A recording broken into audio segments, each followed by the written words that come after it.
আজকের উদ্যোক্তা রান্নাঘরে দেখানো হবে টমেটো সস কিভাবে ঘরে বানানো যায় এবং সেটা কিভাবে সংরক্ষণ করা যায়। তার জন্য এখানে আমি 1.5 কিলো টমেটো নিয়েছি। একটু পাকা পাকা দেখে টমেটোগুলো নিয়েছি। তার জন্য 7 কোয়া রসুন নিয়েছি, মানে একদম দোকানের মতো করবো বলেই আমি এইসব আয়োজন। এটা নিরামিষ ভাবেও করা যায়। 7 কোয়া রসুন নিয়েছি, একটা পেঁয়াজ নিয়েছি, হাফ ইঞ্চি আদাকে টুকরো করে নিয়েছি, 3টে শুকনো লঙ্কা নিয়েছি। এখানে শুকনো লঙ্কা না দিতে চাইলে পাকা কাঁচা লঙ্কা দেওয়া যায়, যেহেতু পাকা কাঁচা লঙ্কা নেই আমি 3টে শুকনো লঙ্কা দিয়েছি। তেঁতুলের পাল্প আছে এখানে, এটা কালো তেঁতুল হবে না, যেটা লাল তেঁতুল সেই তেঁতুলের পাল্প আমি নিয়ে নেব। কতটা দেবো পরে দেখিয়ে দেবো। ভিনিগার লাগবে, পরিমাণটা অবশ্যই বলে দেব। এখানে 300 গ্রাম চিনি আছে, মানে 1.5 কিলো যেহেতু টমেটো নিয়েছি তার পরিমাপ হচ্ছে এখানে 300 গ্রাম চিনি। আর কাশ্মীরি লঙ্কা লাগবে, বেকিং পাউডার লাগবে, বেকিং পাউডার না থাকলে বেকিং সোডাও দেওয়া যেতে পারে। লবণ তো লাগছে, বিট নুন অল্প লাগবে। আর এখানে একটা আমি ছোট স্টেনার নিয়েছি, সেই স্টেনারের মধ্যে তেজপাতা 2টো দেখিয়ে দিই দাঁড়ান। 2টো তেজপাতাকে টুকরো করে নিয়েছি, দারচিনি নিয়েছি এই 3-4 টুকরো, আর লবঙ্গ। এটা একটা, মানে আপনারা এটা একটা ছোট স্টেনার না থাকলে আপনারা সাদা কাপড়ে পুডি করেও দিতে পারেন। আমি কিভাবে কি করছি দেখিয়ে দেবো, বন্ধ করে দিই। আচ্ছা, আমি এই কড়ার মধ্যে করব, সেই জন্য এই কড়াতে আগে পেঁয়াজ, আচ্ছা রসুনটা একটু, আচ্ছা রসুনটা এমনি দিয়ে দিলেও হবে, সিদ্ধ হয়ে যাবে। আদা এগুলো আগে দিয়ে দিলাম, আর 3টে শুকনো লঙ্কা দেব।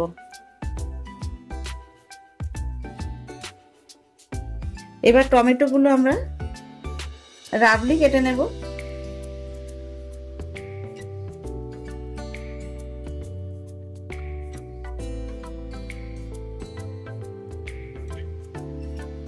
এইভাবে সব টমেটো গুলো কেটে আমি এইভাবে কড়ার মধ্যে দিয়ে দিলাম।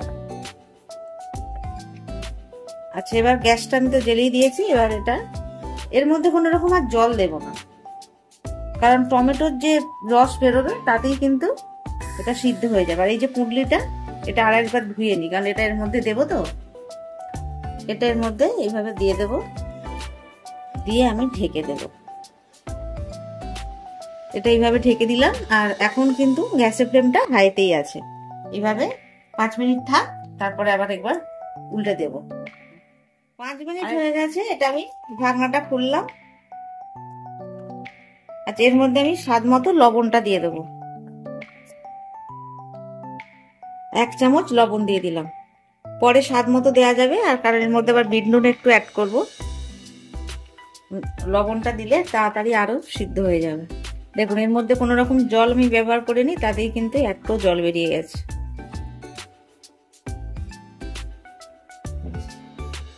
আবার একটু ঢেকে দিচ্ছি, এই 2-3 মিনিটের জন্য ঢেকে দিয়ে তারপর ঠান্ডা করে নেব। থাক, আরো 3 মিনিট হয়ে গেছে।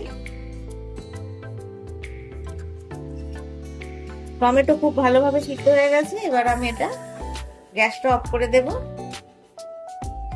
আর এটা ভালোভাবে ঠান্ডা করে নেব, করে এটা পেস্ট করব। মোটামুটি ঠান্ডা হয়ে গেছে, আমি এটা অল্প অল্প করে পেস্ট করে নেব। টমেটোটা সবটাই পেস্ট করে নিয়েছি। এবার একটা ছাঁকনি দিয়ে এই কড়ার মধ্যে, যেহেতু সসটা বানাবো তো আমি এর মধ্যেই ছেঁকে নিচ্ছি। যেসব বীজগুলো আছে টমেটো, সেটা পুরো বেরিয়ে আসবে। সবটা ছেঁকে নিয়ে ফিরে আসছি। সব টমেটোটাই ছাঁকা হয়ে গেছে, এইরকম অজস্র বেরিয়েছে। কত বীজ যে বেরিয়েছে আমার ঠিক নেই। ব্যাস, আমাদের এটা রেডি হয়ে গেছে। সব পাল্পটা এখানে নেওয়া হয়ে গেছে। আচ্ছা, এখানে আমি যে তেঁতুলটা গুলে রেখেছিল, মানে ভিজিয়ে রেখেছিলাম, এ থেকে আমি 2 থেকে 3 চামচ মতো আন্দাজ করে দিয়ে দিচ্ছি।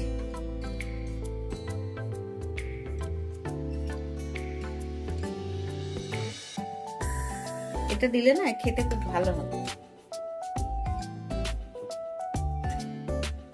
অবশ্যই কিন্তু ছেঁকে দেবেন। কাশ্মীরি লঙ্কা গুঁড়ো দেব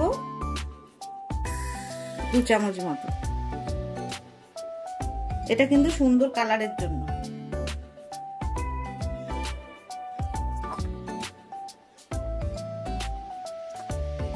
এবার দিয়ে দেবো এখানে চিনি। 1.5 কিলো টমেটোতে 300 গ্রাম চিনি দিচ্ছি আমি।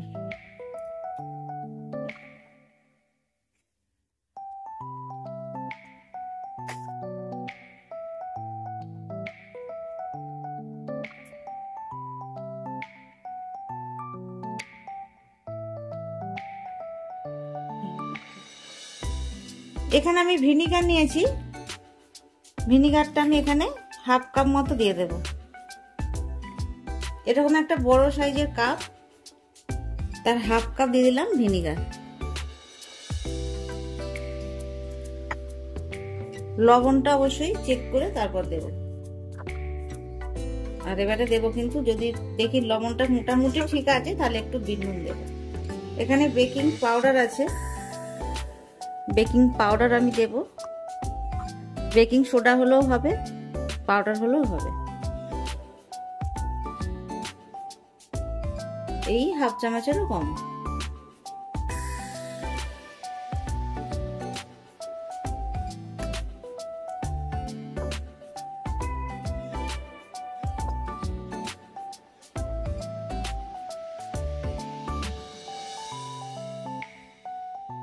এর মধ্যে অল্প লবণটা দেখলাম চেখে মোটামুটি ঠিকই আছে, তাই একটু বিট নুনটাই শুধু দিলাম, আর রেগুলারের নুন দিলাম।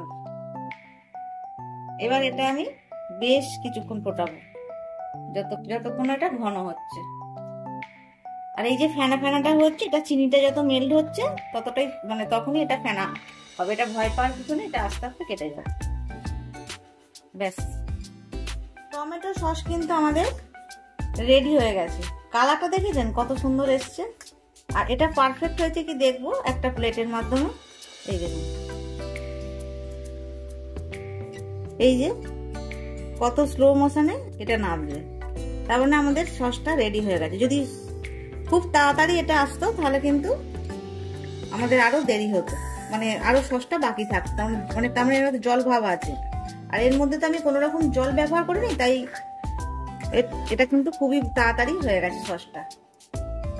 তো এর টেস্ট না আপনাদের খাওয়ালে তো বুঝতে পারবেন না, টেস্ট আমি মুখে বললে কতটাই বা বুঝবেন। অসাধারণ টেস্ট হয়েছে, কেনা সসের থেকে অনেক বেটার। কি ঠিক বললাম? কারণ আমি ক্যামেরাম্যানকে এক্ষুনি চাখালাম, মানে আপনাদের যে রুদ্র দেখে বিখ্যাত বিখ্যাত সব টমেটো সসের যেগুলো বোতলগুলো বিক্রি হয় তার চেয়ে তো আমার মনে হচ্ছে ভালো। দারুণ টেস্ট হয়েছে, দারুণ টেস্ট হয়েছে। আর আপনারা এই প্রসেসে যদি বানান অবশ্যই এটা খেতে ভালো লাগবে। আর ফ্রিজে রেখে বেশ কিছুদিন ধরে এটা এখন খেতে পারবেন। অসম্ভব সুন্দর হয়েছে। তো আমাদের কিন্তু রেডি হয়ে গেছে। এবার ঠান্ডা করে কাঁচের বয়ামে হোক, মানে ভালো হয় বেশি কাঁচের বয়ামে রাখাটাই, কিন্তু টোটালি এটা পুরো ঠান্ডা করতে হবে, তবেই কাঁচের বয়ামে ঢালবেন। আর এটা বাইরে রাখা যায়, তো ফ্রিজে রাখলে কি হয় বেশ কিছুদিন ধরে আমরা এটা খেতে পারি। আর যা পরিমাণ হয়েছে বেশ আমাদের অনেক দিনই এটা চলে যাবে। আর এখন তো টমেটোর দাম খুবই কমে গেছে, তো আপনারা বানিয়ে ফেলুন। বানিয়ে অবশ্যই কিন্তু কমেন্টস করে জানান কেমন হলো, আর পরিমাণটা ঠিকঠাক করে দেবেন একদম। আমাদের সস রেডি হয়ে গেছে, এবার গ্যাস অফ করলাম। সসটা আমি যেহেতু ঠান্ডা হয়নি এখনো, বয়মে ঢালিনি, আমি কাঁচের একটা পাত্রে রেখেছি পুরোপুরি ঠান্ডা করার জন্য। এটা অনেকটা হয়েছে, আপনারা বিশ্বাস করবেন না, 1.5 কিলো টমেটোতে অনেকটা মানে টমেটো সস হয়েছে। এই রেসিপিটা যদি আপনাদের ভালো লাগে অবশ্যই কিন্তু বানাবেন, আর বানিয়ে কমেন্টস করে জানাবেন, লাইক করবেন, অবশেষে বলি আমার এই চ্যানেলটা সাবস্ক্রাইব করবেন।